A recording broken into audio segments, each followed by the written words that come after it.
Welcome, members, to the final Civil Society Organization Engagement meeting for this year.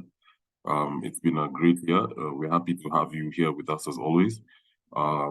You've been with us through the journey over the past 2 years and also mainly over the last year, 2023. And there are so many things we've been able to accomplish with your involvement, not just the CSO meetings, but for this meeting specifically, we just wanted to keep you up to date and keep you posted with the PVA Africa activities over 2023. We will have a short surprise for you over the month of December, so look forward to that.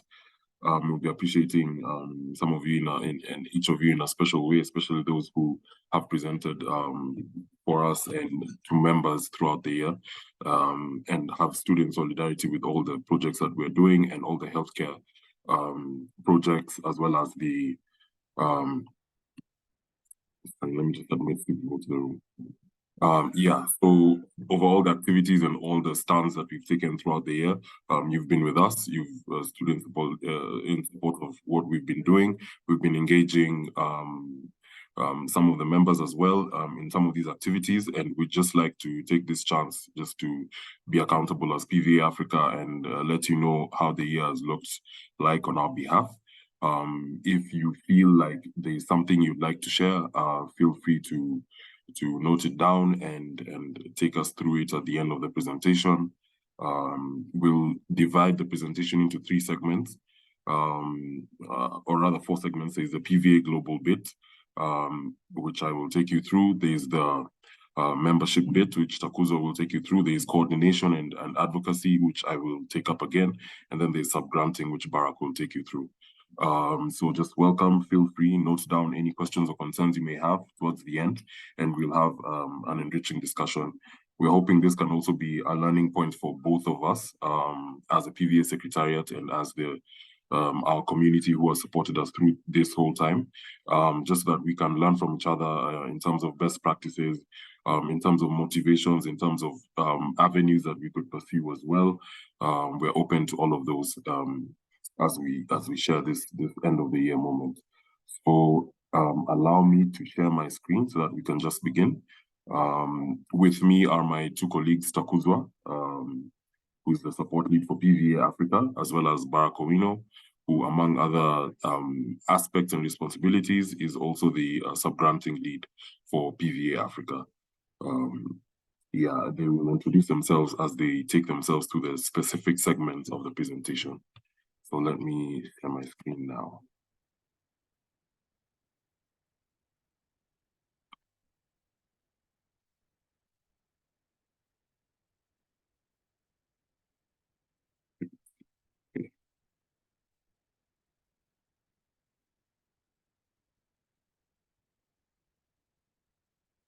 Could please confirm that you can see my screen?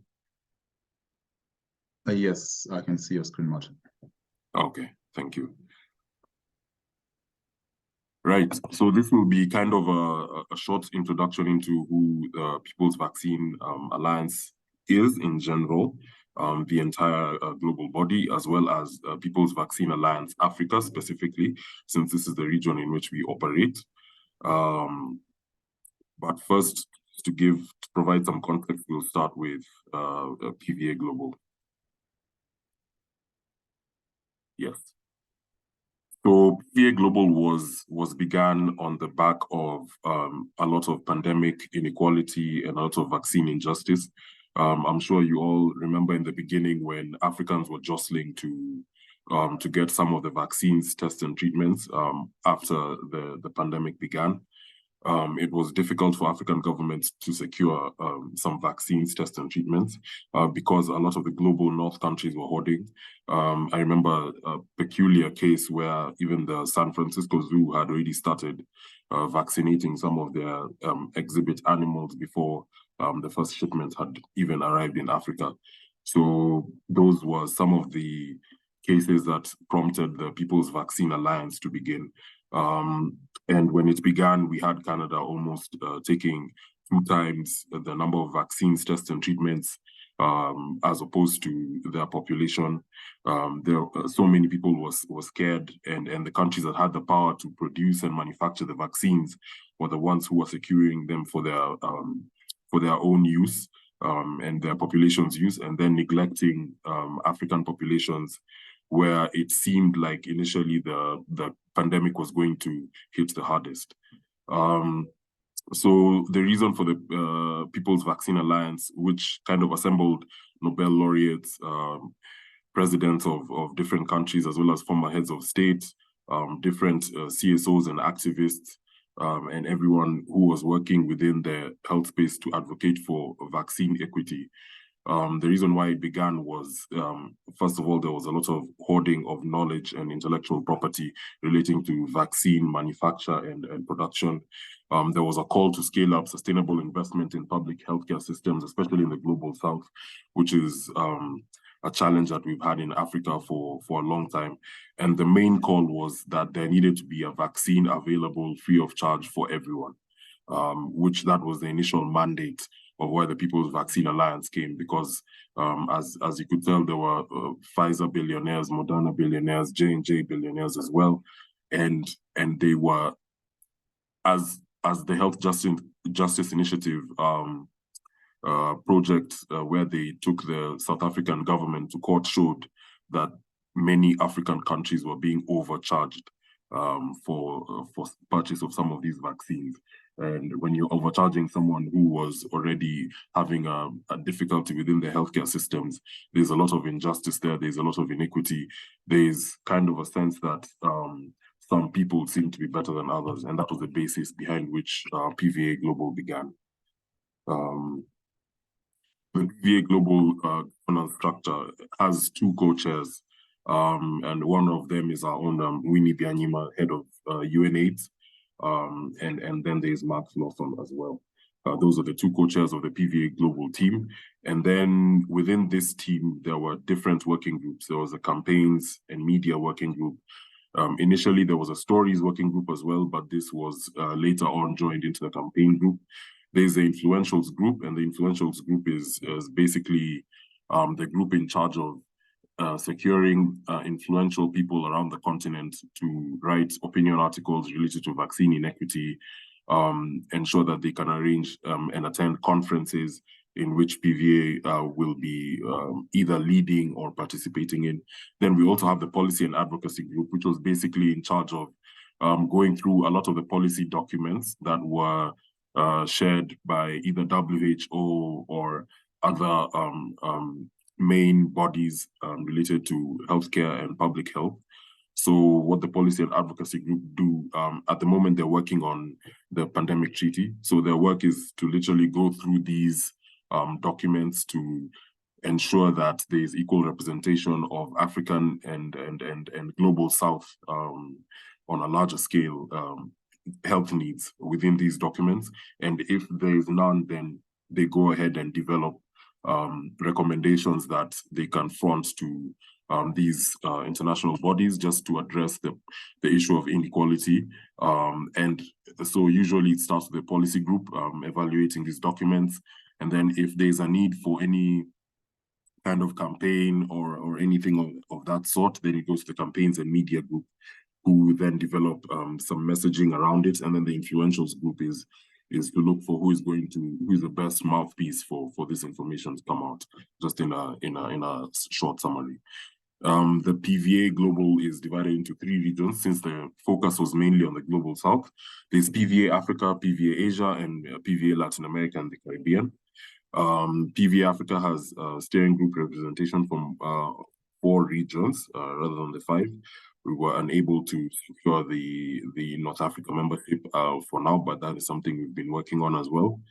There are alternates as well. We have regional partners and you, our members, who are the civil society organizations. And that's why we felt like we needed to show you what we've been up to over this past year, just to maintain that sort of connection and engagement and accountability to you.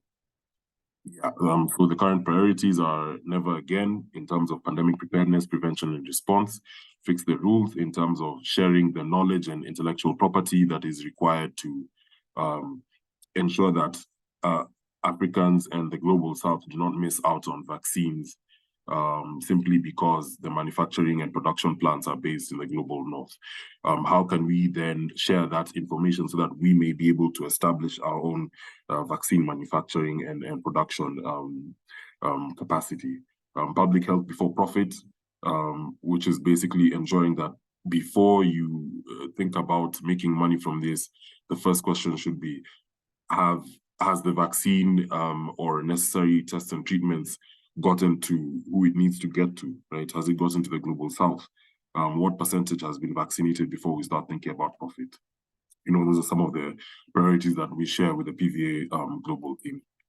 And then specifically about PVA Africa, under the guidance of the steering committee, our work is to ensure that the voices, priorities, and work of African activists and communities in all of our diversity are meaningfully reflected in the work of public health globally, right? So we make sure that intervention strategies and approaches that work to address the lack of COVID-19 vaccines, tests, and treatments, as well as gender and economic inequalities in relation to vaccine equity and access are addressed, and most importantly, are addressed on our African terms. Because for so many times we've had interventions that come to claim that they're working for us, yet they're working on aspects that are not necessarily our priority.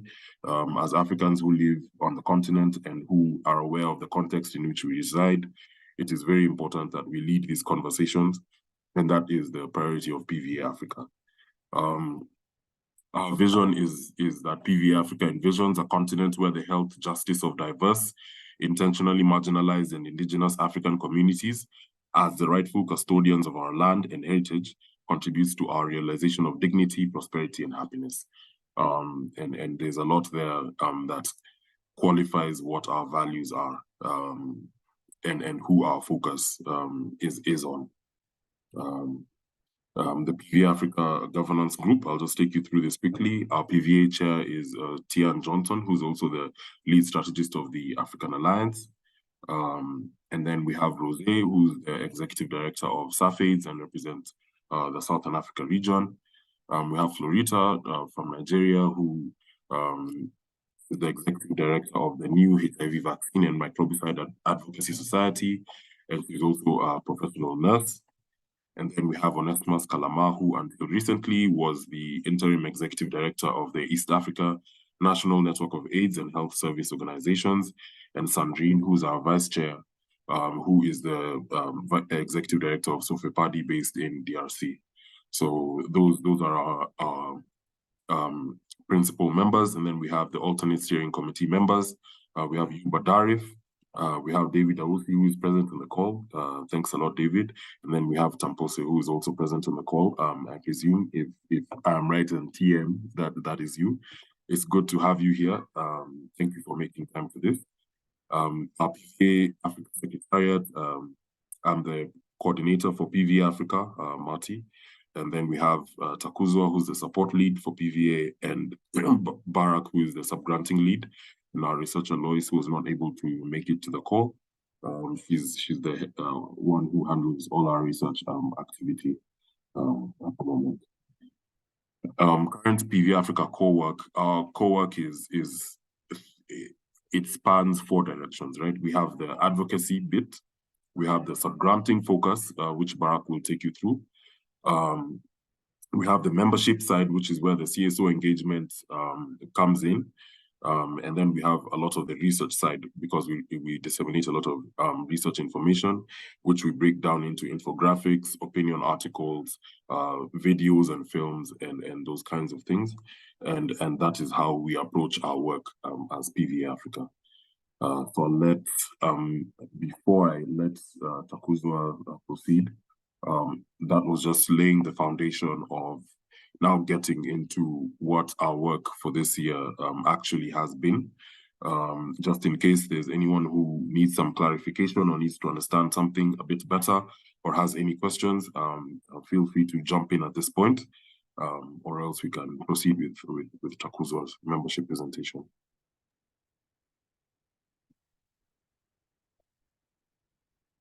Oh, thank you, Marty. I guess I'll take the silence as no questions. Can you confirm if you can hear me?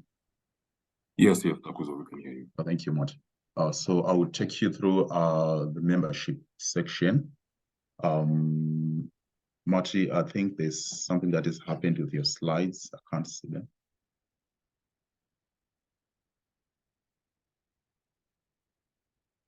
Hello, Marty.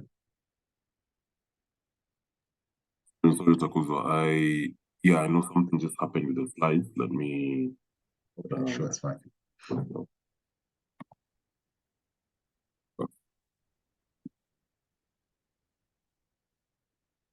There we go. Okay, great. Thanks. I can see them now. Yeah. So over the past 2 years, the PVA Africa tried to build its CSO base with a critical focus in growth or in countries with little representation. So the idea was to network with different organizations around the continent that represent minorities in this country, so that the rights of these people are represented in global affairs when it comes to health matters. So at the start, we had 26 members, but then we managed to grow our membership to around 97 by the end of this year, which represent a growth of more than ×3. So we've been working closely with these partners around the continent, going to webinars, going to that were organized at the World Health Organization, some of which I will share. We also had activities that were done also at the Rio conference in Brazil, some of which I'll also share. So the idea was to make sure that our concerns and our voices as Africans are meaningfully represented in these global affairs. Next slide, Martin. Okay, so I'll just give you the representation of PVA Africa members across the different regions of Africa. So I'll start with Southern Africa, which at the start of the organization, we had 26 registered members and validated.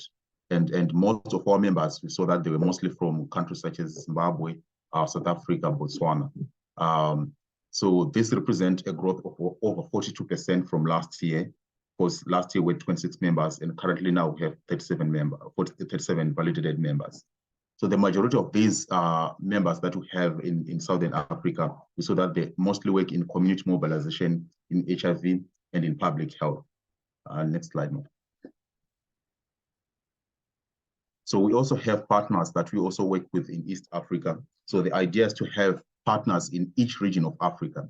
So at the start of our project, we had around 10 members in East Africa, but we managed to grow that to around 23 validated members in East Africa. Most of our members that we work with in East Africa, they work in Kenya, in Tanzania, and with most of our members working with a group such as sex workers, most of them working in public health and some working in community mobilization. So now from last year where we had members where we had 10 members to now where we have 23 validated members, it represents a growth of over 130% over the past year. So now our strategy going into the year 2024 is to try to increase our representation in countries such as Somalia, such as South Sudan, where the health rights of many people in these countries are still denied, mostly due to the conflict in this region.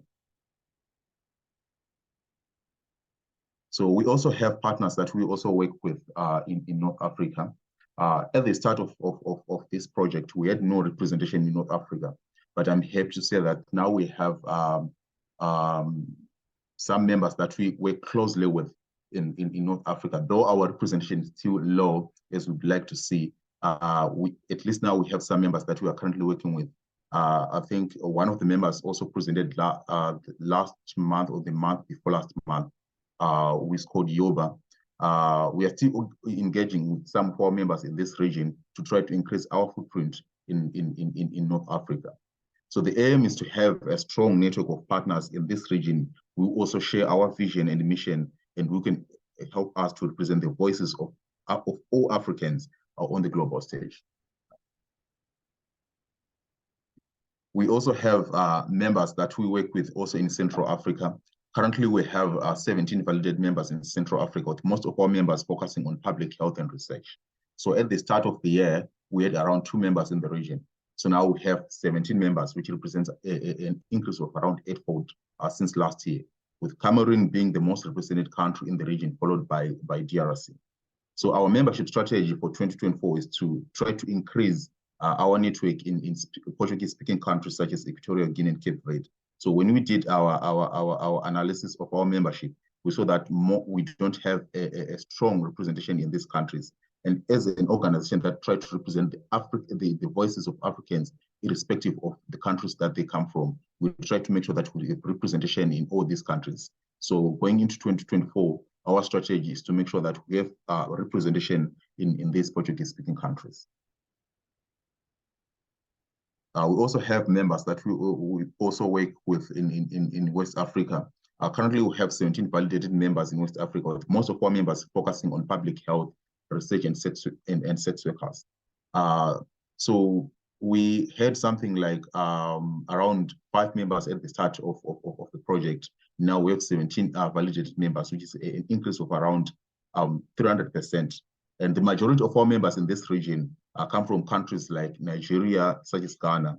So our strategy for 2024 is to try to increase our network in French-speaking countries, such as Cote d'Ivoire, to ensure that the rights of all Africans in their diversity are also represented. And next slide.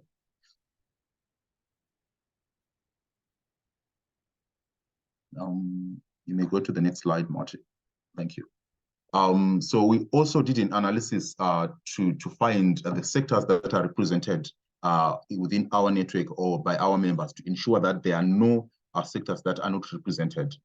As an organization that try to represent everyone, regardless of their background, regardless of their diversity. So currently, our members represent and work in different sectors such as community mobilization, public health, etc. So the idea is to ensure that PVA Africa represents all groups of people, and with a particular focus on those groups that are traditionally discriminated against. So when we did the analysis, we showed that the most represented sector is community mobilization, which is accounting for around 17.4% of all the members. Now, the least represented sector are sex workers, accounting only for about 3% of the members. So our strategy for 2024 is to ensure that we work with more organizations that represent the health rights of sex workers, to ensure that this segment of the population is also meaningfully represented when we do all our advocacy work on the global stage. So I'll try to go through some of activities, engagement activities that we did with our members during the course of the year. So one of the activities that we did was to do media trainings. I think it was done in around June.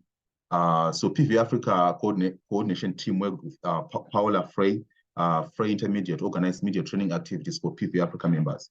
So the objectives of the trainings included making sure that our members understand the media landscape, making sure that our members also understand how journalism and how reporters work, preparing our members for interviews, because we knew that most of our members do a lot of interviews. So we wanted to make sure that they are well prepared for these interviews. So we also wanted to teach most of our members how to integrate key messages into media interviews. So in addition to the members of PV Africa, so we also did trainings for the steering committee, mainly the alternates and the main. We also did trainings for our sub-grantees and the African Alliance Coordination team. So we also had new members that also attended, which were 5 new members that also attended these sessions. So all these sessions were also recorded to ensure we know that some of our members, they might face challenges such as internet challenges in different parts of Africa. So we also recorded all these sessions to ensure that those that couldn't attend these sessions, they could catch up to these sessions. So all in all, we invited around 26 invitees, and about 18 participants sent up during these sessions. So the main outcomes of this media training included a greater understanding of the traditional and new media landscape to engage more actively in advocacy. So we saw, as we saw when we did our analysis, we saw that most of our members, they are involved in advocacy work. So one of intentional outcomes of this was to make sure that our members have a greater understanding of the traditional and new media landscape to engage more effectively in advocacy. And this was also revealed in some of the advocates work that some of our members were engaged in after these trainings. Another outcome was to make sure that our members have knowledge of the critical elements of a communication plan. So our sub-grantees were given a template to draft their campaign plan, and some of them were shared with Free Media, and they work together to ensure that they have a good plan.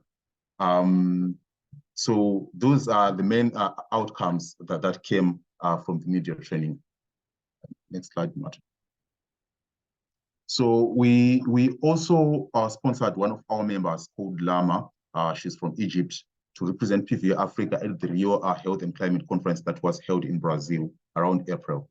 So our member was able to highlight some of the campaigns that we've been doing as PVA Africa, some of the advocates work that we've been doing as PVA Africa, and some of the things that we demand from the global bodies such as the World Health Organization. So this is trying to live with the mantra that the voices of Africans are well represented on these global stages. Next slide, man. So PVA Africa also, we also conducted a survey in May. This was in order to strategize on how we can add value to our members. So the survey mostly wanted to find how PVA Africa can communicate effectively with its members and how its members perceive the network and the work of the network that PVA Africa has been doing so far. So the outcomes of the survey included, you may go to the next slide. So the outcomes of the survey included the majority of the respondents that filled the survey indicated that they find the communications from PVA Africa team via mail, via different platforms such as Twitter, such as WhatsApp, very useful, especially in promoting accurate information and keeping our members updated on current affairs. Most of our members also indicated that they see the value in the PVA Africa network and its potential to create positive change, and that it has a clear focus in providing this. So these are the main activities that we have been able to do during the course of the year. So thank you much. I think I'll be giving back the mic to Matt, who will be taking us through PVA Africa coordination and advocacy activities. A lot, Uzwa. Some of the things that maybe we've also been involved in with our members is sponsoring some to attend some conferences, especially virtually, that we believe would be good for capacity building. I'm sure just some of you have benefited from these as well. It's been great to engage with you in that sense, and we hope to continue with the same engagement in 2024. So I'll take you through some of the more active bits of PVA Africa, some of the coordination and advocacy activities. Of course, we couldn't represent all of them here, but we just hoped to highlight some of them that we could find during our final reporting with the donor.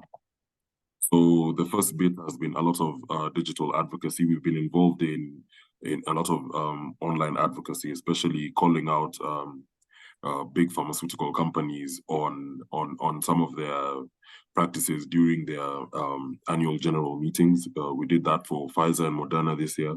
We had a lot of activity as a global team just to ensure that we were trending on social media, because as they were having their annual general meeting, we needed to show what our sentiments are towards their practices and how they enrich themselves during the pandemic at the expense of so many of us and so many of us as Africans.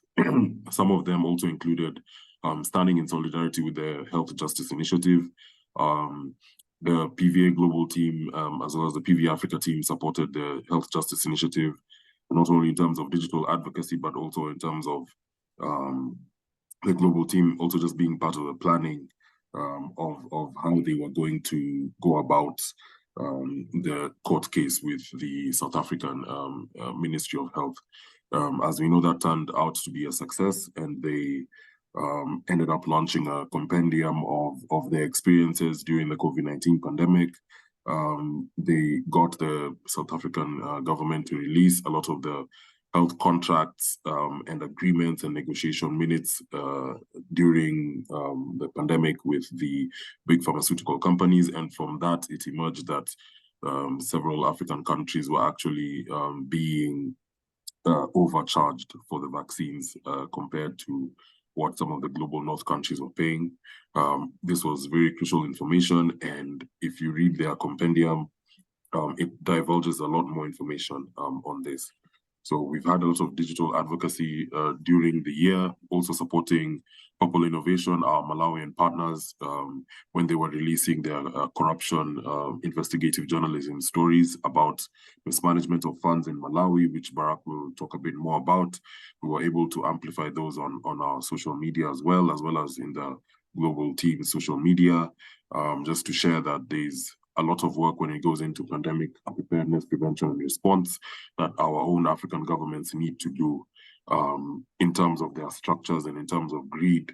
If we are going to help our communities, then it must start with work at home first, and we're able to amplify a lot of those messages as well. We were able to mark the 3-year anniversary of the COVID-19 pandemic. We set up digital billboards in Durban and Johannesburg in South Africa, just to remind the communities that we still need to remain vigilant, that we survived one pandemic, and how many years it's been, how many Africans died, how many Africans survived, and what do we need in terms of accountability from our governments and from the big pharmaceutical companies as well. We were able to just mark these and remind people that we need to step up our efforts of pandemic preparedness, prevention, and response as well. This was well received by the citizens of Durban and Johannesburg. We got a lot of video footage just showing how the people who were walking on the sidewalk were interacting with the billboard as well. We were able to complete the Mother's Film. This is one of our advocacy initiatives where we profile some Black women and how COVID-19 affected their relationships with their mothers, specifically those who lost their mothers. We're able to take them to help them take us through a journey on their relationship with their mothers for those who lost loved ones during COVID-19. And it was just in general a message that we all lost someone during the pandemic. Some of us lost people who were closer than others. This was a film just celebrating the lives of those we lost, and at the same time calling for the big pharmaceutical companies to engage with the human aspect of what their greed does to us as Africans. It's not just about putting money in their pockets, it's also about safeguarding the lives of the people who we love. And this film was able to showcase that. We are working with one of the biggest referral hospitals in Eastern Central Africa to see if we can launch it there at Kenyatta National Hospital, hoping that we can get a good audience and people can engage with the film. The film is done, but we just are looking for a strategic time when we're going to launch it as well. And we'll be sure to notify members when this has been done so that they can also engage with it. Released a couple of COVID-19 infographics because we knew that it was important that we take stock of how many people we have lost in each region, how many people have been fully vaccinated, and how many cases we had, just to have that accountability and to keep the faith and the vigilance when it comes to COVID-19 mapping specifically. I know the PowerPoint slide shows for the entire African region and for North Africa as well, but we have the same infographics for East, Central, Southern, and West Africa. And we shared those on our social media as well, and we presented them on a number of forums because we noticed that there was a lot of counting going on, but there was no visual representation for the everyday people in the communities to engage with, and that's why we embarked on doing this as well. On a higher level, we did a vaccines, tests, and treatments report as well. It was a report it's actually just being finished with the design phase. It's a really exciting report in terms of the information that it has, but not in terms of the findings. In terms of the findings, it was kind of looking at some of the tests and treatments, you know, the Paxlovid, Punavir as well, just the availability of those on the continent and how much it is in each country in the continent. We found that it was free in some countries, such as Mauritius, but it could go up to $125 for just a COVID-19 test in Mozambique. So these are just some of the findings that we were able to gather from the report, and we'll be sharing that in the coming year, in the new year, just so that we can understand where the barriers and gaps of the tests and treatments for vaccines is across the continent. We're able to find out that in some regions it was more expensive than the others. For example, in East Africa, it was pretty expensive to get a COVID-19 vaccine test. And then you find it becomes cheaper when you go into North Africa, just because of the access as well. So we'll be sharing extensively those findings because we believe that they're really important to you and to us as well. We've already been engaged by the Global Access team just to go and present to them the findings. Public Citizen has also engaged us as well. They would like to really know what kind of information there is on the test and treatments across the continent. Media pieces, as Takuzo has already spoken about, there was a really important media piece on maternal mortality released by our own David Ausi after the media training in May. This was a really well-received piece, and we've also been able to share it with the PVA global team, and they shared it on their newsletter as well earlier in the year. Our PVA Africa chair also represented PVA Africa in various opinion articles in solidarity with the Health Justice Initiative after the South Africa High Court ruling. And also we were able to proceed kind of profile our sub-granting partners on various platforms across the year. This is also some of our advocacy work. We were able to present at various conferences. We actually organized one during a side event during the International Humanities Conference in Nigeria in the middle of the year, where we assembled a panel to talk about decolonization of health research. It was a really informative session. Sub-granting lead Barack Owino was able to present on capitalism, pandemics, and public health, an abstract that we developed as PVA Africa at the IHIP Europe conference, which was held in Greece. Basically, we were telling them that you cannot continue to develop policies that affect Africa without involving Africa. And then this is one of the stories that was done by our Malawi implementing partner. They did a total of 9 stories documenting the misuse of COVID-19 funds by the government in Malawi. And we were able to support them with that. And we were so proud of that as well. But Barack will speak more about this in a short while. Yeah, actually, right now. So Barack, feel free to go ahead. This is the final bit before now we can engage in all of your questions and concerns. So Barack, go ahead. Great. Thanks a lot, Mati and Taku, for the presentation, sharing the information, and for the members also presented here. I'll be very fast because I know we are running out of time. So I'll just give some specific highlights, a summary of the sub-granting work that started in February this year and ended in October 31st. We've already submitted the final report to Frontline AIDS, and just working out now, doing the project audits and closing them up. So in summary, we have achieved a lot within the sub-granting work. So the 5 CSOs representing each of the 5 regions received the grants in a very lengthy a process. Like we always say, it's a decolonized form of funding, ensuring that indigenous organizations are funded to advance the work in COVID-19 advocacy support and related work.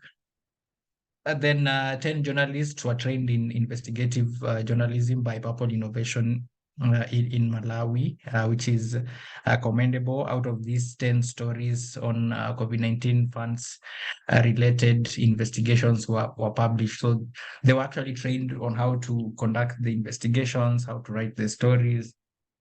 And it was very a proud moment to have them out. Currently, they are engaging the anti-corruption board in Malawi. They wrote a petition so some of the cases can be investigated and probably litigation taking place later. We are also following that up.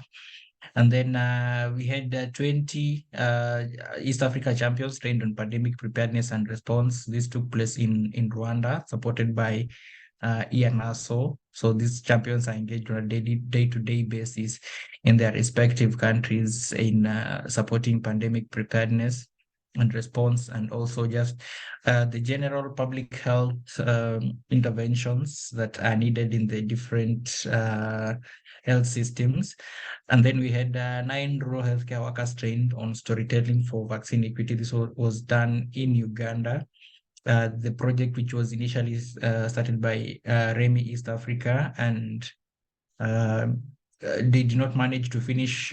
So PVA Africa, with the able leadership of Marty, we were able to go and finish these stories with partners in Uganda, including Makerere University Walter Reed project. So we have 9 videos on stories of change which were collected, and we should be sharing that with you as well. We're just in the final process of doing the edits and having them ready.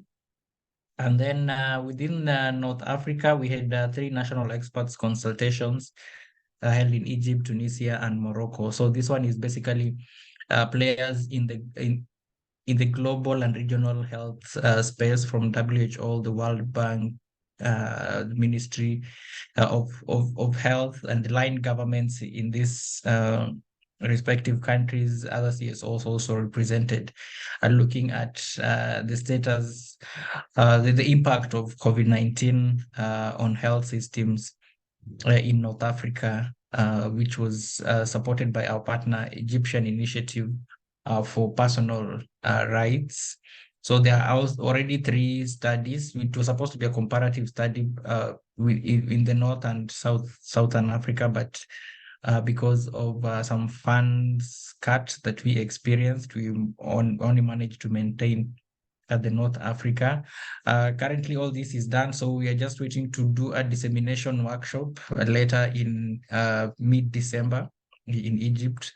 We'll also ensure that is shareable to the members. So the work that has been done by these groups, I know we have presented you with you before, so we just take a quick dive through them. There is the EIPR in Egypt, which was now doing the evaluation of the effects of COVID-19 on health systems, which is a continuous study to address health systems strengthening within the North, and those learnings also are being used in Sub-Sahara Africa. Then we had Purple Innovation. These are the ones who are doing the investigative journalism. This is in Malawi, who their work is mainly to advance women's empowerment, so reducing violence against women, so increased training, access to all sorts of information for women and girls. And then we had VOSIDA, we call them Volunteers for Sustainable Development in Africa.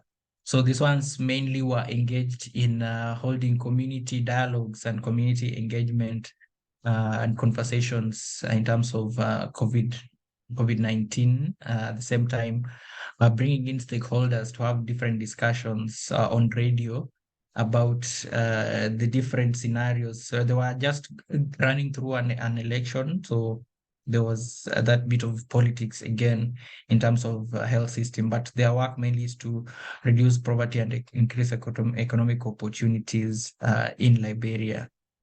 And then we had ENASO. I know most of us have interacted with them before. So it is a regional network of civil societies so working within the 7 East African countries.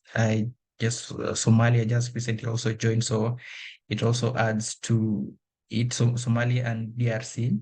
So they partnered with us. We in supporting now strengthening the capacity of the champions to lead the advocacy agenda for the access to COVID-19 vaccines, diagnostics, and prevention tools. And then now Remy East Africa, which also started the project with us, but did not manage to run with us all through. But we're still with them. We supported the work, ensured that the vision that they had came to pass at the end of it all. So that is within the sub-granting work.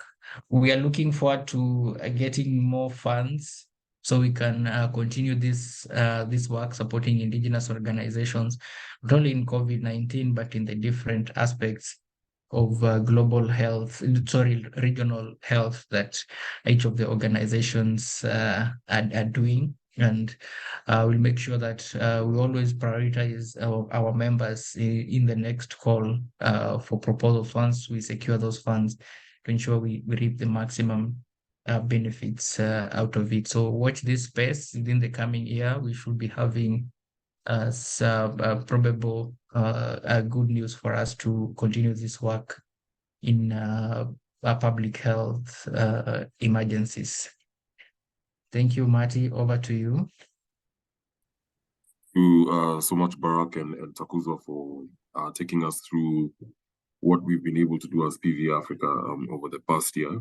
And this is, we did not mention yet the bits of the PVA Global aspects that we are also involved in, including the campaigning for compulsory licensing with PVA in Latin America.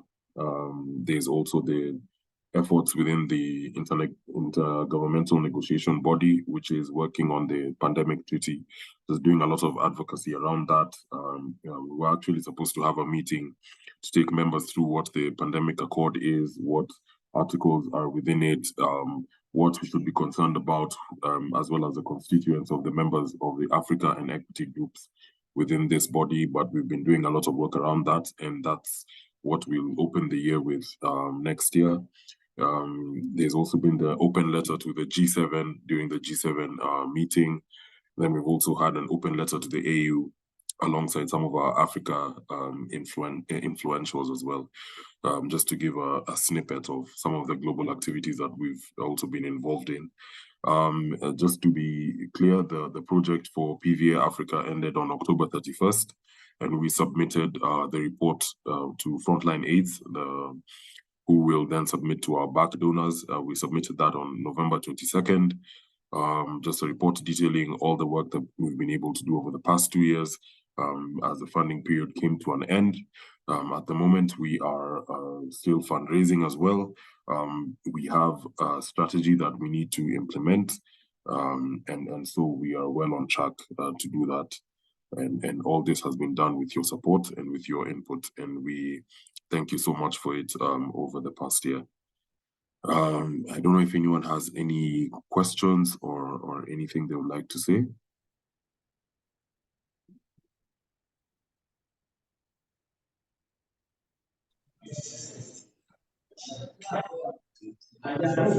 Yes, Daros, go ahead. Well, thank you so much, everyone. Sorry I came late, but it's because I was not in a good network area. Sorry for the noise in the background. No. I thank PVA for all the efforts put forward and all the activities that have been successfully implemented. And I thank everyone who has been part of the journey for 2023. My ask is, as part of the PVA, we're different, in our own different capacities. We interface different problems, and my ask is, what are the possible avenues? What could be any other possibilities of PVA also trying to support member organizations, member partners or us who are subscribing to the coalition in terms of resource mobilization and maybe being able to get some of the, funding and, being able to implement some of the different projects and activities by different funders. Thank you so much. Yeah, thanks a lot for that, Daraus. So we actually just finished our first sub-granting cycle, which is why we were submitting our final report to the donor. And during that sub-granting cycle, we learned a lot of lessons. And for the most part, we were very successful.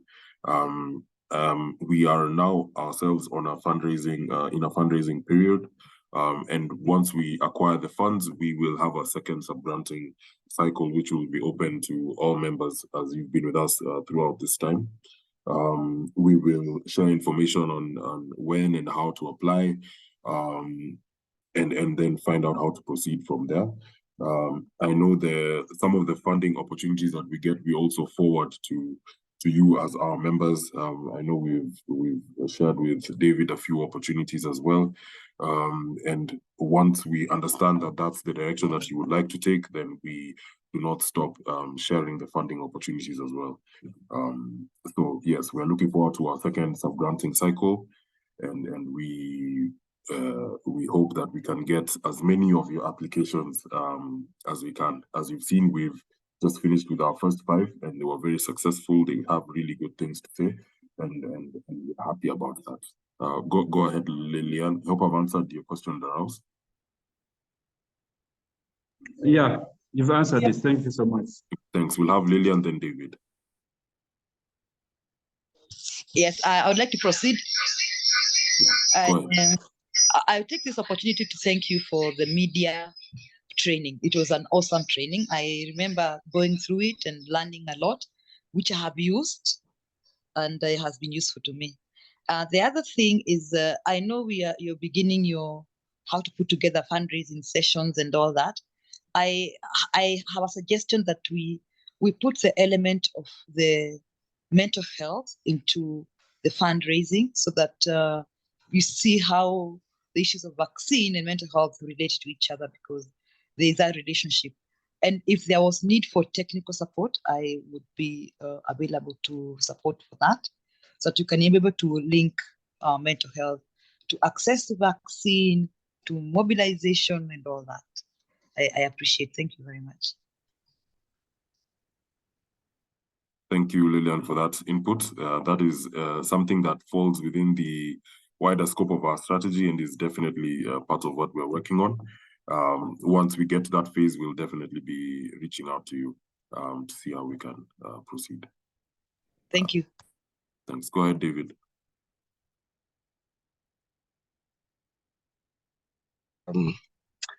Good afternoon from Ghana.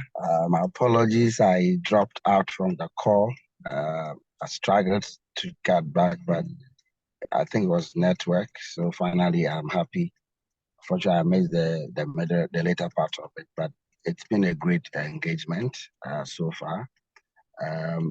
What inspires me is how accountable and transparent that PVA Africa is in terms of updating members to know what is going on. That's, for me, it's a good culture and something that we are also learning from to even strengthen our own internal transparency and accountability culture as well.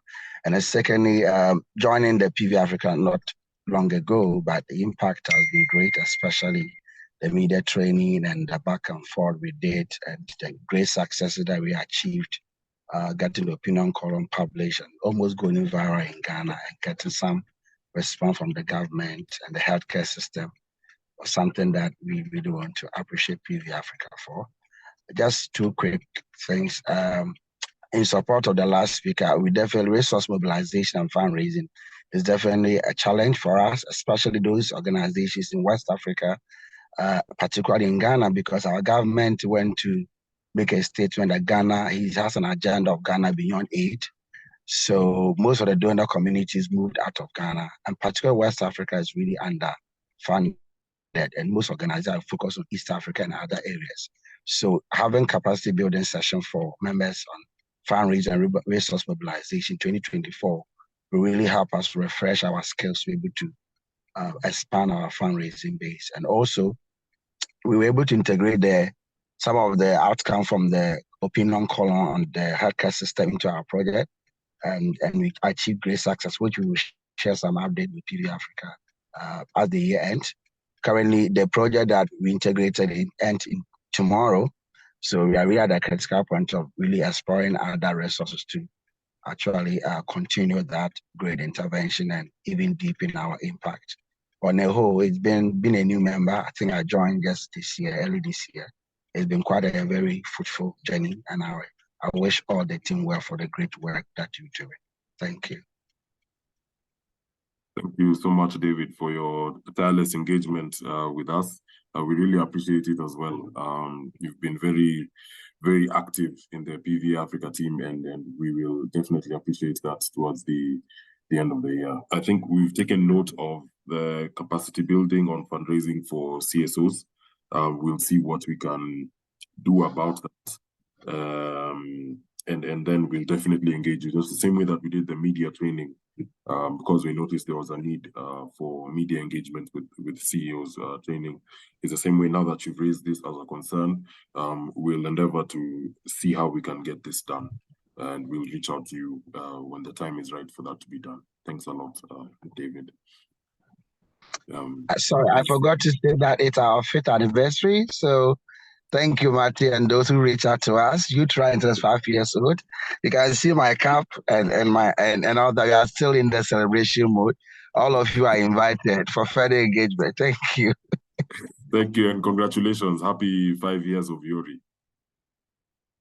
Thank you. Lillian, is that an old hand or is that a new hand? Now it's an old one. Let me remove okay. it. I'm sorry.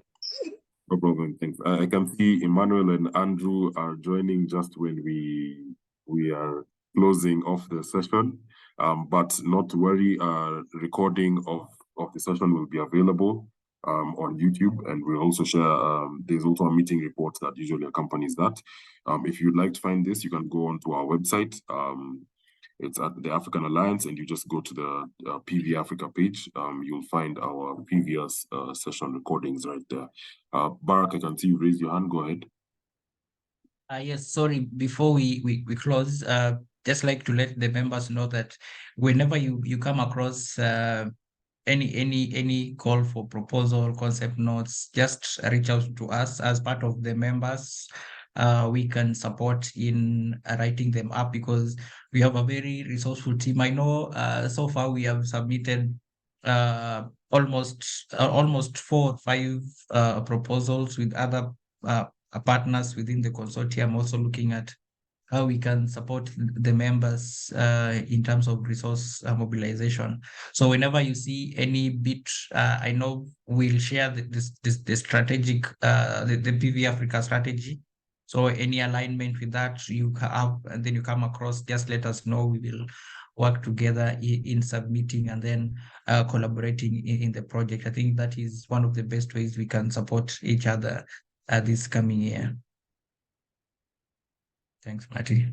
Thanks a lot for that, Barak. Yeah, that's true. We can also work together to achieve some of these projects. So if you stumble upon any call for proposals or request for proposals, and you need some support, you can always reach out, and we'll be on hand to work with you. Also, another thing is, if you need a lot of the members have been coming to us to nominate them for various awards. We do that as well because of all the important work that we're doing. We also help with the nominations, especially if it requires a third party to post in the nominations on your behalf. So feel free to reach out to us. Once we grow, we all grow together and we all win together. And that is what PV Africa is about.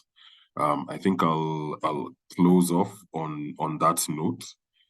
Have a great afternoon, a great end of the year. We'll be sharing some end of year messages, as well as some really impactful quotes of our presentations during the year. So look out for that on our social media pages. Thank you for your presence as always and your participation. We really appreciate it. We enjoy it, and it is what makes PVA Africa as wholesome as it is. Thanks everyone, and have a lovely afternoon. Thank you. Thank you. Thanks, Bye. Marty. Bye. Bye. Thank you. Bye, people. Thank you, everyone. Barak, I send special greetings to you. Bye. Thank you, David. I received the greetings. David, I'll be reaching out to you soon. Sure, I look forward to that, brother. Okay. Have a great day. Bye.